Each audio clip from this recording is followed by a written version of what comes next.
నేను ఈరోజు మీ ముందుకు ఒక అందమైన కథతో వచ్చాను. Hope you all will like it.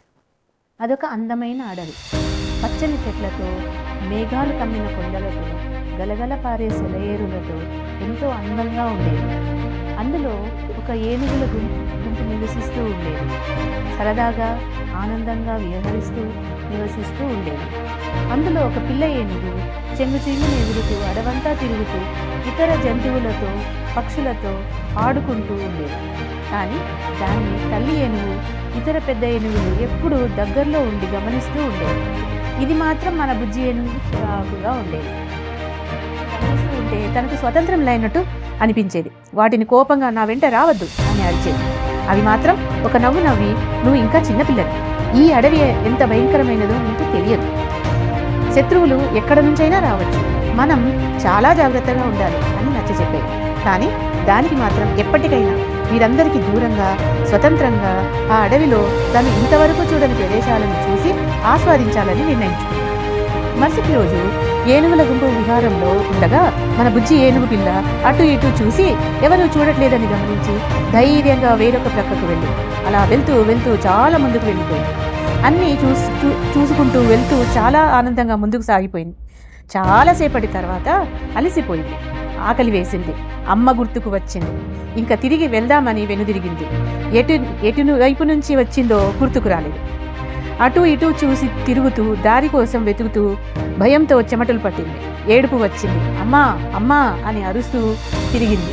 తిరిగి అలసిపోయింది. నీరసం వచ్చింది. ఎండలో ఎటువైపు వెళ్ళాలో అని ఆలోచిస్తూ ఒక చెట్టు కింద కూర్చుంది. అంతే హఠాత్తుగా పెద్ద శబ్దాలు వినిపించాయి. చూస్తే భయంతో అటువైపు ఇటువైపు మనుషులు తిరుగుతూ ఉన్నారు. ఏనుగు పిల్ల వైపు పరిగెడుతూ దాన్ని బంధించడానికి వచ్చారు. ఏనుగు పిల్ల భయంతో పరిగెత్తింది. కానీ ఏవో ముళ్ళు హఠాత్తుగా వచ్చి గుచ్చుకున్నాయి. కొంతసేపటికి మత్తుతో కళ్ళు మూసుకుపోయాయి. స్పృహ కోల్పోయి కింద పడిపోయాయి. మెల్లగా కళ్ళు తెరిచింది. ఎంతసేపు స్పృహ లేకుండా ఉందో తెలియదు. నీరసంగా ఒళ్ళు విరుచుకోవాలని ప్రయత్నించింది. కాళ్ళు కదలలేదు. మళ్ళీ ప్రయత్నించింది. కాలు ఒకటి కూడా కదలలేదు. లేచి నించోవడానికి ప్రయత్నించింది. కళ్ళు బాగా తెరిచి చూసేసరికి తన కళ్ళ ముందు తనలాగా ఇంకా 4 ఏనుగు పిల్లలు ఇనుప గొలుసులతో బంధించి ఉన్నాయి. ఇప్పుడు తన కాళ్ళను చూసుకుంది. తన కాళ్లకు కూడా ఇనుప గొలుసులతో బంధించి ఉన్నాయి. అది చూసుకుని వెంటనే లాగుకోవడానికి గొలుసులు తెంచుకోవడానికి ప్రయత్నించింది. గట్టిగా అరిచింది, గింజుకుంది. ప్రక్కన ఉన్న ఏనుగులను సహాయం కోసం అరిచింది. కానీ ప్రతి ఏనుగు నిస్సహాయంగా దానికేసి చూశాయి. ప్రక్కన ఉన్న ఏనుగు పలకరించింది, మిత్రమా, అనవసరంగా అరిచి ఆయాసపడకు. అందరిది ఇదే పరిస్థితి. ఎంత గింజుకున్నా ఎవ్వరూ సహాయం చేయలేరు. తొందరలో నీకు కూడా అలవాటు అయిపోతుంది. నువ్వు బ్రతికి ఉండాలి అంటే మౌనంగా ఉండడం తప్పదు. అందుకే అరిచి ఆరోగ్యం పాడు చేసుకో. వాళ్ళు చెప్పినట్టు వింటే మనకు భోజనం పెడతారు. కాబట్టి మౌనంగా ఉండు, అంతే. ఇక మన బుజ్జి ఏనుగు మౌనంగా ఉండిపోయింది. రోజు మేత వేస్తే తినడం, పడుకోవడం, ఇక స్వాతంత్రం ఏమాత్రం లేదు. తన పాత రోజులు గుర్తు చేసుకుంటూ ఉండిపోయింది. మెల్లగా అక్కడ మనుషులు చెప్పే పనులు అన్నీ చేస్తూ వాళ్లకు పూర్తిగా బానిసైపోయింది. నెమ్మదిగా తాను ఒక బలమైన జంతువును అన్న విషయం మర్చిపోయింది. గొలుసులు తీసేసిన తర్వాత కూడా మావటివాడు చేయించే పనులన్నీ ఒళ్ళు వంచి చేసేది. కలప దుంగలను మోయడం, చక్కగా పేర్చడం, ట్రక్కుల్లో నింపడం, ఇవన్నీ చేసేది. సాయంత్రానికి అలసిపోయేది. రాత్రి భోజనం చేయగానే అన్నీ మర్చిపోయేది. తన తల్లిదండ్రులను, తన పాత జీవితాన్ని మొత్తం మర్చిపోయేది. దాని జీవితం మొత్తం మారిపోయింది. తన స్వగుణాన్ని పూర్తిగా మర్చిపోయింది. కట్టు బానిసల మావటివాడు చేయిస్తున్న పనులు చేస్తూ ఉండిపోయింది. తనలో ఒక పులిని సైతం చంపే స్థైర్యం, బలం ఉన్నాయని పూర్తిగా మర్చిపోయింది. అలాగే పెరిగి పెద్దదైనా కూడా తన బలాన్ని గుర్తించుకోలేకపోయింది.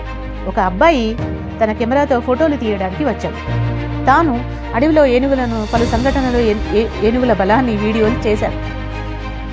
ఏనుగులు పెద్ద పులులను చంపడం కూడా వీడియోలు తీశాడు. అలాంటి ఏనుగులు ఇక్కడ మావటివాడి చేతిలో బానిసనుగా పనిచేయడం, గొలుసులు తీసేసిన తర్వాత కూడా పారిపోకపోవడం చూసి ఆశ్చర్యపోయాడు.